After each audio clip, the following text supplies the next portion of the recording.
The most painful sound isn't a scream. It's the silence of a heart breaking when you realize the man you built a life for has used your bricks to build a castle for someone else.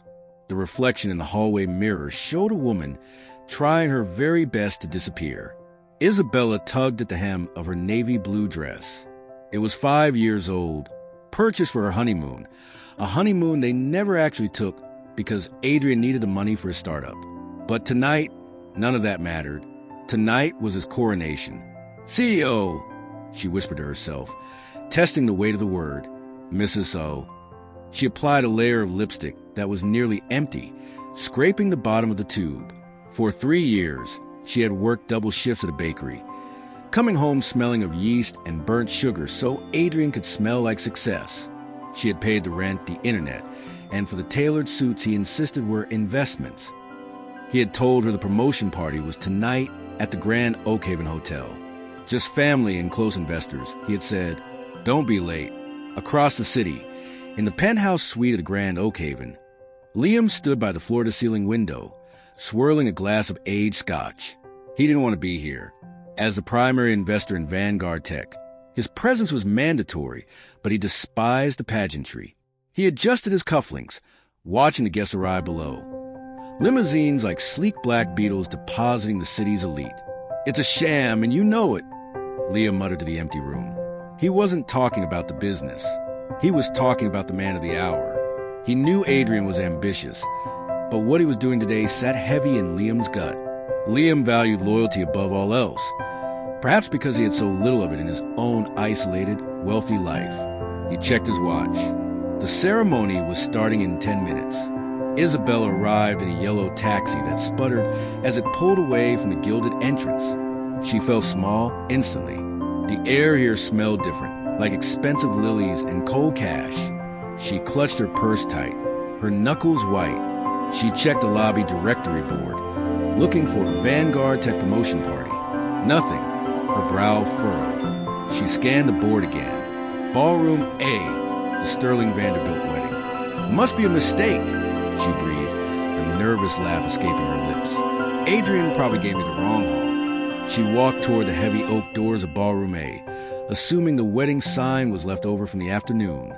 The music swelled inside, a traditional wedding march. Puzzled, she reached for the handle. She didn't know it yet, but the woman who opened that door was never coming back out. The heavy oak doors didn't just open to a room. They opened to another world. Isabella was instantly blinded by the flash of a professional photographer's camera.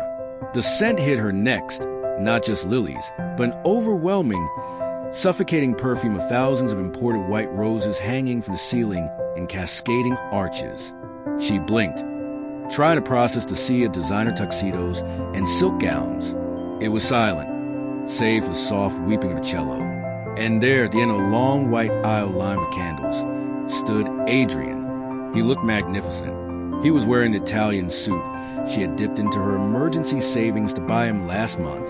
He was smiling, a genuine, dazzling smile she hadn't seen directed at her in years. But he wasn't looking at the crowd. He was looking at the woman whose hands he held. She was blonde, radiant, and dripping in diamonds that caught the candlelight. The signage outside was a mistake. Chloe Vanderbilt, the heiress to a shipping fortune. The world tilted on its axis. Isabella felt the blood drain from her face, leaving her cold and dizzy. The navy blue dress felt suddenly like a costume, a pathetic rag she'd worn to her own execution. Every double shift, every skip meal, every lonely night while he was networking, all crashed down on her. He hadn't been building their future. He had been auditioning for a better one. From the side of the altar, Liam saw the movement at the back of the hall. He recognized the woman instantly from the photo Adrian used to keep on his desk before he hid away 6 months ago. He saw the color vanish from her skin. He watched as she gripped the doorframe, her knuckles turning bone white, fighting a silent, agonizing battle to remain standing. Liam had seen men lose millions in boardrooms without flinching, but watching this woman's quiet devastation felt profoundly violent. Then Adrian looked up. His eyes met Isabella's across the expanse of the ballroom. There was no panic in his gaze, no guilt, just a flicker of irritation, like a fly had buzzed into his perfect ointment.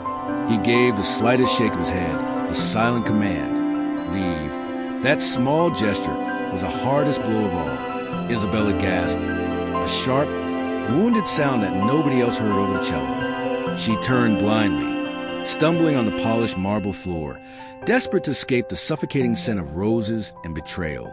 Isabella didn't make it to the exit. Her legs gave out near the terrace doors, forcing her to lean against a cold stone pillar, gasping for air that wouldn't fill her lungs. She felt physically sick. The image of Adrian's hand on that woman's waist was burned into her retinas. Isabella, wait. The voice didn't bring comfort. It brought a wave of nausea. She turned to see Adrian, looking flushed and annoyed, checking his watch as he marched toward her. He had slipped out of the ballroom, likely telling his new bride he needed a moment to compose himself. "You shouldn't be here," he hissed, stopping a few feet away so he wouldn't wrinkle his suit. "I sent the divorce papers to your mother's address. Didn't you get them?" "Divorce papers?" Isabella's voice was a cracked whisper. "I made you dinner last night, Adrian. You kissed me goodbye this morning." Adrian sighed, running a hand through his gelled hair. "That was habit. Look, Bella, be realistic. I'm the CEO of a multi-million-dollar firm now. We're merging with the Vanderbilts. You serve coffee and scones. You don't fit the picture anymore. You're an anchor and I need sales." He reached into his jacket pocket and pulled out a checkbook. The callousness of the movement was stunning. "I can write you a check. For your trouble. Enough to start over somewhere else." "My trouble?" Isabella straightened her spine, though she was shaking. 5 years, Adrian.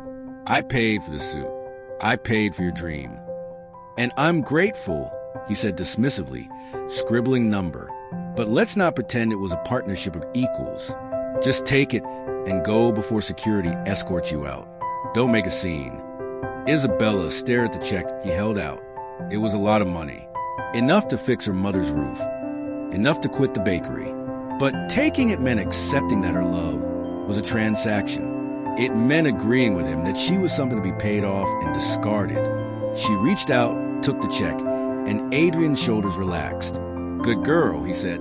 Then, slowly, deliberately, Isabella tore the check in half, then into quarters. She let the pieces fall like confetti onto his polished shoes. "I'm not your employee, Adrian, and I'm not your dirty secret. You're making a mistake." Adrian's eyes narrowed, his voice dropping to a menacing growl. He stepped closer, towering over her. "You have nothing. You are nothing without me. She might be nothing to you." A deep baritone voice cut through the terrace darkness. "But to anyone with eyes, she's the only honest thing in this entire building." Liam stepped out from the shadows of trellis, his tuxedo jacket unbuttoned, his hands in his pockets. His gaze wasn't on Isabella, it was fixed on Adrian, cold and sharp as a guillotine blade. "Liam," Adrian stammered, his arrogance instantly replaced by panic. "This isn't... I can explain. She's just a stalker, a crazy ex." "Save it," Liam said, walking past Adrian, stand beside Isabella. He didn't touch her, but his presence was a shield. "I know exactly who she is, and I know exactly what you are." Adrian looked between Liam and Isabella, his face draining of color. He knew exactly who Liam was, Vanguard Tech's silent majority shareholder. One word from Liam, and the merger, the promotion, the castle Adrian had built would crumble. Without a word, the groom spun on his heel and fled back into the ballroom, choosing his illusion over his conscience. Left alone in the cool night air, the adrenaline crashed out of Isabella's system. Her knees buckled, but before she could hit the stone pavers, Liam's hand was there, steady, warm, and strong, catching her elbow. "Steady," he murmured. He didn't pull away. Instead, he shrugged off his tuxedo jacket and draped it over her shoulders. It was heavy, silk-lined, and smelled of cedar and rain, a stark contrast to the suffocating lilies inside. "My car's out front. I'm getting you out of here." Isabella didn't fight him. She had no fight left. 10 minutes later, they were seated in the back of Liam's vintage sedan, gliding away from the hotel. The silence wasn't awkward. It was safe. Isabella pulled the jacket tighter around herself. "I feel so stupid," she whispered, staring out the window at the blurring city lights. I worked 2 jobs. I ate ramen so he could eat steak. I thought we were a team. Loyalty isn't stupidity, Isabella, Liam said softly, looking at her profile. It's a rare currency. Adrian just didn't have a character to afford it. He reached into a cooler between the seats and pulled out a bottle of water and a small packet of artisan chocolates.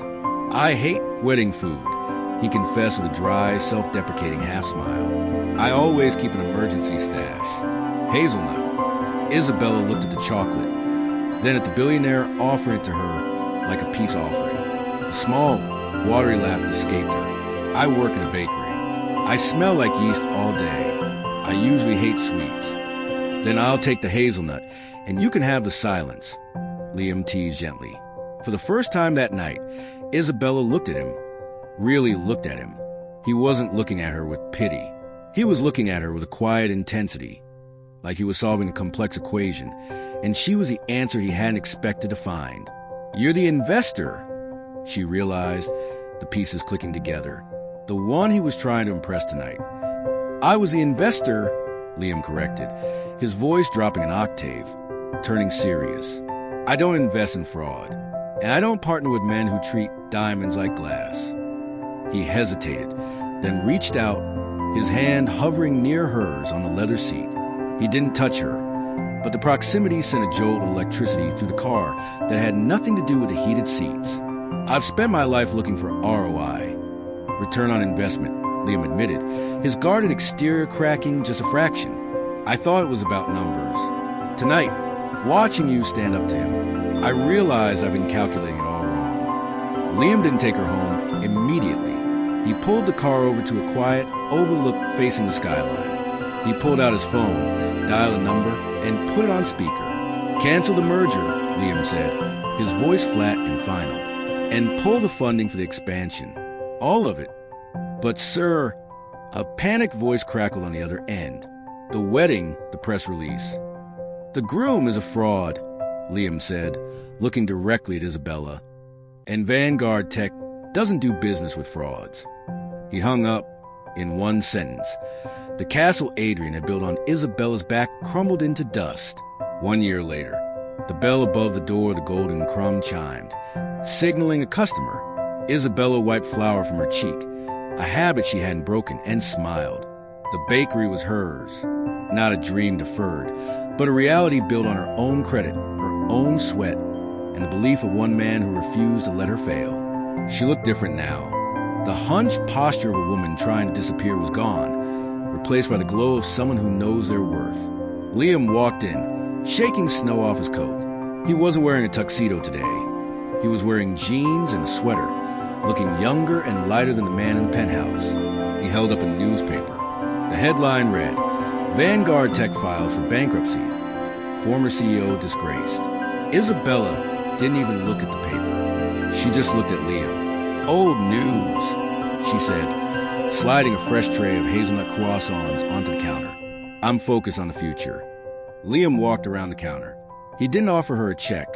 He offered her his hand. He placed a small velvet box on the flour-dusted surface. It wasn't an ostentatious rock like the one Chloe Vanderbilt had worn. It was a vintage sapphire, deep and blue and real. You once walked into a party thinking it was a promotion, Liam said, his voice thick with emotion. I can't offer you a title, but I can offer you a partnership. A real one. No shadows, no secrets, just us. Isabella looked at the ring, then at the man who had seen her when she was invisible. She thought back to that night, the pain of the wedding that had almost destroyed her. She realized now it wasn't a tragedy. It was an exit strategy she hadn't known she needed. I don't need a promotion, Liam, she whispered, leaning in to kiss him, tasting the promise of forever. I just needed to be seen. As they embraced in the warm, yeasty air of the bakery, the snow fell softly outside, covering the tracks of the past, leaving the world bright, white, and new. Have you ever found love or connection where you least expected it? Sometimes the wrong train takes you to the right station. Subscribe for more stories like this.